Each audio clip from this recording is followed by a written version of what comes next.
भाई भाई तो थोड़ा सा टाइम मिला था मुझे, तो आपको मैं कज़ाकिस्तान का बजट के बारे में ये वीडियो है, तो ये बनाना बहुत ज़रूरी था कि भाई आपको भी पता चले कि कज़ाकिस्तान के अंदर कितना खर्चा होता है। देखो ऐसा कुछ पार्क है भाई, यहाँ पे मैं बैठा हूँ पार्क के अंदर। देखो खूबसूरत सा पार्क है। तो बजट की जो बात होती है भाई, 7 दिन का अगर आप प्लान कर रहे हो इंडिया से कज़ाकिस्तान के लिए, तो सबसे पहले भाई 12 से लेके 20 हज़ार के बीच में आपकी फ़्लाइट होगी, जो कि वन वे होगी। इस टाइम पे वॉर चल रहा है, तो इस टाइम पे बहुत महंगी महंगी फ़्लाइटें आ रही है, तो उसके कारण ना तो थोड़ा बजट बढ़ा हुआ है। तो अगर आप नॉर्मल सीज़न में आते हैं, जैसे कि ये जुलाई, अगस्त, जून, तो इस मंथ में आपको फ़्लाइट कम से कम राउंड ट्रिप पड़ेगी 25 से 30 हज़ार के बीच में। समझ लो आपकी 30 हज़ार की फ़्लाइट हो गई, जो कि इंडिगो भी अभी चल नहीं रही है, बंद हुई है, जो कि थोड़ा सस्ती थी। तो आपका 30 हज़ार का फ़्लाइट का खर्चा है भाई। उसके बाद वीज़ा तो फ्री है इनका, 14 दिन आप एंजॉय करके जा सकते हो यहाँ पे। 14 दिन तक कोई वीज़ा, कोई टेंशन ही नहीं है इनका। तो उसके बाद आपका नेक्स्ट खर्चा आता है स्टे। आप रहोगे कहाँ पे? यहाँ पे ना भाई हॉस्टल बुक कर सकते हो, होटल बुक कर सकते हो, डिपेंड ऑन कितने लोग आ रहे हो आप यहाँ पे घूमने के लिए, तो उस हिसाब से आप प्लान कर सकते हो।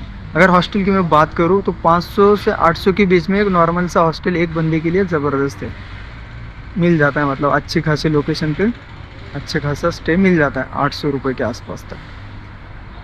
तो आप पकड़ लो 7 दिन का वो, तो 5 हज़ार रुपये वो पकड़ लो, 35,000 हो गई है। अब फूड की बात करूँ तो भाई यहाँ पे स्पाइस मंत्रा भी है, इंडियन रेस्टोरेंट भी है, इनका लोकल भी है। लोकल में थोड़ा सस्ता खाना मिल जाता है, मतलब कि आप 400 रुपये तक हो जाएगा खाना आपका। अगर इंडियन रेस्टोरेंट जाओगे तो भाई 700-800 भी जा सकता है एक दिन का, नॉर्मल नॉर्मल नॉर्मल अगर 2 बार भी खाना खाते हो तो। अगर भाई अगर हम तीसरी बात करें तो इनका है ट्रांसपोर्टेशन का खर्चा, जो कि आप बस से भी कवर कर सकते हो मोस्टली। अगर टैक्सी लोगे तो ज़्यादा से ज़्यादा पैसा खर्च हो सकता है। अगर आप 7 दिन का हिसाब से, तो ट्रांसपोर्टेशन हो जाएगा आपका पर डे 200 का पकड़ के चलो, वो हो गए आपके 1,500 रुपये। 1,500 मतलब 37,000 समथिंग ये हुआ आपका। तो चौथा जो इनका जो खर्चा रहेगा, आपकी शॉपिंग रहेगी, आप क्या एक्टिविटी करना चाहते हो वो रहेगा, जो कि इनके बहुत सारे टूर जाते हैं यहाँ से। तो उस हिसाब से आप भी बुक कर सकते हो उनके, जो कि होलसेल लेक वगैरह के लिए भी टूर जाता है यहाँ से, जो कि उसका 2,000 तक खर्चा हो सकता है। डिपेंड ऑन पूरे एक्टिविटी के आप पकड़ लो 7,000 पकड़ सकते हो। 45,000 समथिंग हो जाएगा। फिर 4,000 आपके हो जाएंगे, जो भी कुछ ले रहे हो यहाँ से, कुछ खरीद रहे हो, या किसी अच्छे कैफ़े में गए हो, या कुछ और एक्टिविटी भी कर रहे हो, तो लगभग लगभग मान के चलो कि आपका जो खर्चा होगा वो 50,000 के आसपास तो होने वाला है यहाँ पे, जो कि नॉर्मल एक बजट सी ट्रिप 50,000 के अंदर अंदर आप इंटरनेशनल ट्रिप कर सकते हो। जो कि इस टाइम पे, जिस टाइम पे वॉर चल रही है, इस टाइम पे अगर वॉर वगैरह कुछ होती नहीं है तो फिर बजट और भी कम हो सकता है।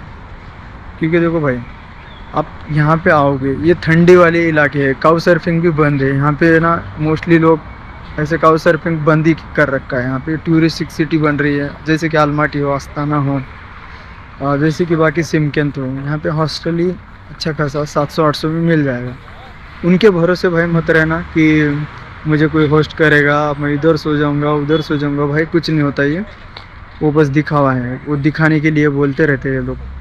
अब आप सो भी जाओगे बाहर, भाई इतनी ठंड में कहाँ सो जाओगे? टेंट भी लगाओगे, उसके अंदर क्या हाल होगा आपका? इतनी ठंड में नहीं रुक सकते भाई यहाँ पे। तो लगभग लगभग मान के चलो 7 दिन अगर आप कज़ाकिस्तान का प्लान कर रहे हो, 7 दिन का, तो कम से कम इसका खर्चा 50,000 के आसपास तो आराम से आ जाएगा। जो कि अच्छी खासी आपकी फ़्लाइट टिकट होगी, आपका उसमें फूड होगा, आपका उसमें रहना भी आया, कि उसमें एक्टिविटी भी आएगी। तो इन सब चीज़ों का मिला के 50,000 तक मेरा तो बजट गया भाई। आपका भी यही बजट जा सकता है, जो कि मैं एक चीप ट्रैवलर हूँ। स्टार्टिंग में मुझे कुछ समझ में नहीं आता था, जैसे कि अभी थोड़ा थोड़ा समझने लगा, तो मैं थोड़े कम पैसे खर्च हो जाते हैं कि कहाँ पे क्या लेना है, किस जगह पे हॉस्टल लेना है। डिपेंड ऑन लोकेशन है भाई। यहाँ पे अच्छे लोकेशन पे लोगे तो भाई बहुत सारा खर्चा होता है यहाँ।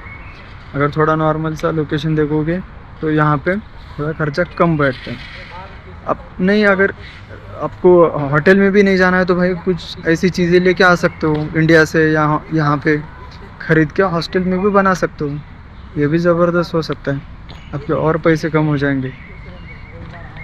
तो मैंने ये होटल और ये सब चीज़ों के बारे में बात की, जो कि आप अगर हॉस्टल में बनाओगे ना भाई, तो बहुत कम में भी आपकी ट्रिप हो सकती है। 5-7 हज़ार इसमें भी आप सेव कर सकते हो। मतलब एक 45-50 के अंदर आप अलमटी की अच्छी खासी 7 दिन की ट्रिप कर सकते हो कज़ाकिस्तान की, जो कि 2 सिटी या 3 सिटी आप घूम सकते हो इतने पैसों के अंदर। यहाँ के लोगों की बात करूँ भाई, तो यहाँ के लोग अच्छे ही है मेरे हिसाब से। तो कुछ भी ऐसे गलत बिहेव नहीं करते।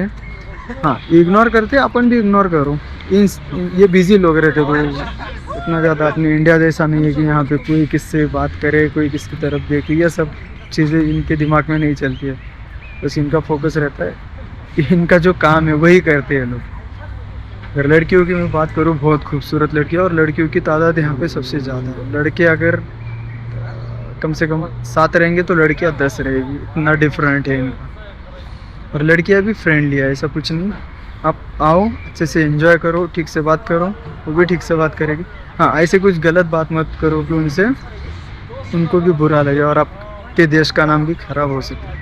होना नहीं चाहिए यहाँ पे। ऐसी बात मत करो कि आपके देश का नाम यहाँ पे ख़राब हो जाए। ऐसी बात बिल्कुल भी मत करो। बस एंजॉय करो, हंसो खेलो, जाओ।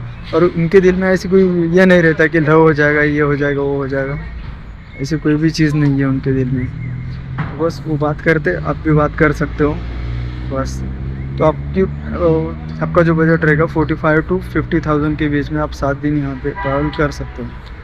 तो भाई यही छोटी सी जानकारी थी मेरा, आपको बताने की कोशिश की कि आपको भी पता चले कि बजट क्या हो सकता है यहाँ पे। तो मिलते हैं नेक्स्ट वीडियो में, तब तक के लिए।